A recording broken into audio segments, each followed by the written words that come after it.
बुड़ब ओडिशा ओडिशार मालकानगिरी अंचल बहु अंचल बुड़ब पोलावरम प्रकल्प नहीं बीजेपी सरकार नीरव रही।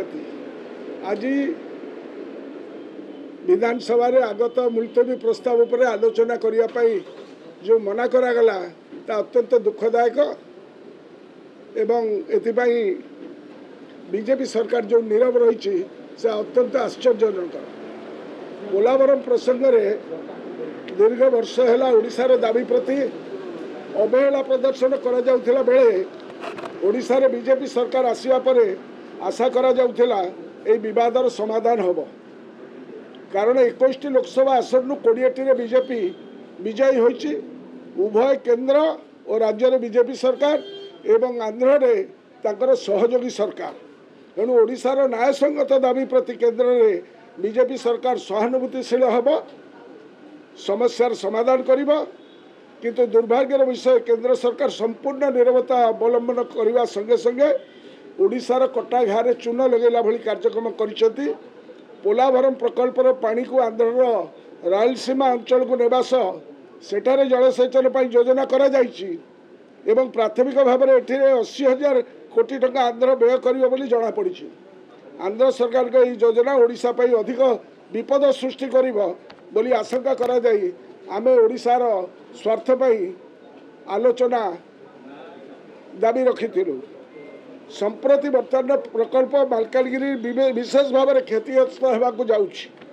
आश्चर्यजनक भाव में राज्य सरकार नीरवता अवलंबन करुचंती।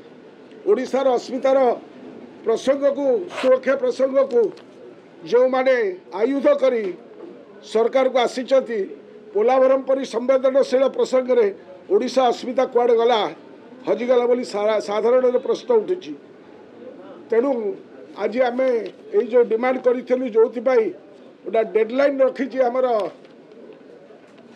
आंध्र सरकार जे से कार्यक्रम को 26 मसीहा सुधा सारे किंतु जो माने एठी कहते आम ओडिशार स्वार्थ कौन सी जगह सालिश करूँ ना से माने पोलामर उपरे नीरवता अवलंबन कर विषय डबल इंजिन सरकार केंद्र निकट में कौन दाबी रखिए ओडिशार स्वार्थ को प्राथमिकता न देवार है दुर्भाग्यजनक कथा। उल्लेखयोग्य जे 26 अक्टोबर सुधा पोलावरम प्रकल्प शेष करने आंध्र सरकार लक्ष्य रखिंट। पोलावरम प्रकल्प द्वारा मालकानगिरी शताधिक ग्रामर पाखापाखि जलमग्न होब, लक्षाधिक लोक ए प्रभावित हेबे। ए डैम्र जलधारणा क्षमता 36 लाख क्यूसेक रु एक तरफ भाव में 50 लाख क्यूसेक को वृद्धि कर ओडिशा रे घोर विपद सृष्टि होब एवं जोटा 150 फुट रे रहिबा कथा ताकू नहीं 197 फुट रे नहीं पहुँचाई जहाँद्वारा ओडिशार बहुत जलमग्न होब। ओडिशार ए सब उद्वेग को आलोचना करने आम जो प्रस्ताव रखिलु एवं ओडिशार उद्वेग को जो उपेक्षा करा जाउची सेतिबाई केंद्र बीजेपी सरकार उदासीन। केंद्र बीजेपी सरकार आंध्र प्रदेश सरकार को 12,157 कोटी टंकार आर्थिक योजना जोगई किंतु आमर रिहाबिलिटेशन एवं आरआर पॉलिसी एपर्यंत जगह चिन्हट करा जाय नहीं। आदिवासी लोक जो मैंने 90% आदिवासी लोक से विस्थापित हे से नीरवता अवलंबन कर राज्यर दाबी को बीजेपी सरकार दृढ़ भाव केंद्र में उपस्थापित न करि परिबा दुर्भाग्यजनक। केंद्र मोदी सरकार क्षमतार रहिबा पाई आंध्र क्षमतासीन तेलुगु देशम पार्टी सांसद उपर निर्भर करुच्ची। तेणु मोदी सरकार आंध्र को सब प्रकार समर्थन दौरान आम बुझीपार्छु।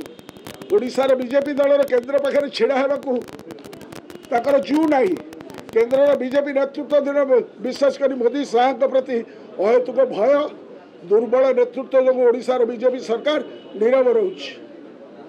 चरम दुर्भाग्य जे ओडिशार प्रिंट मीडिया एवं इलेक्ट्रॉनिक मीडिया एक कथा को एते गुरुत्व दौना जो भली गुरुत्व दे लोकलोचन को आनिबा कथा।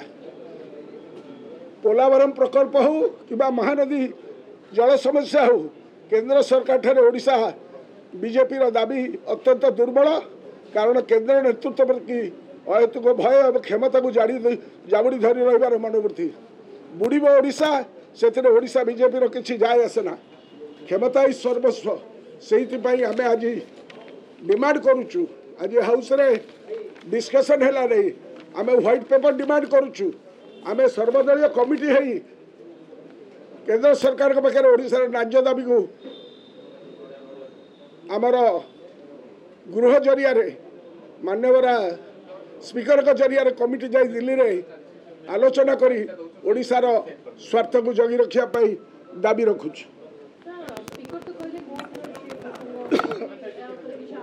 1978 मसीह ए विषय बहुत रिट फाइल होती आम विगत दिन में जिते कांग्रेस 21 ରୁ 20 जन थिले एवं कांग्रेस प्रधानमंत्री ओडिशा रू निर्वाचित होगी जाइए से गृह कथा आम उठेचु विगत दिन मानक से बहु केस विभिन्न राज्य सरकार मान तरफ एवं विभिन्न प्रावधान CWC पाखे आम उपस्थापन विगत दिन में करूँ बीजेडी एमएलए बीजेडी एमपी माने जो एमपी माने अल्लाह दल बर्तमान अच्छा बड़ बड़ पदे से किसी कहूना इलेक्ट्रोनिक मीडिया किसी कहूना से आम दुखित और मर्माहत किंतु ओडिशार स्वार्थ को विजु जनता दल उठेब ओडिशार अस्मिता पाई एवं ओडिशार लोकों नवीन पट्टनायक नेतृत्व में ए कथा को आम लोकलोचन को आणबू आपण मान सहयोग से आम कामना करुँ।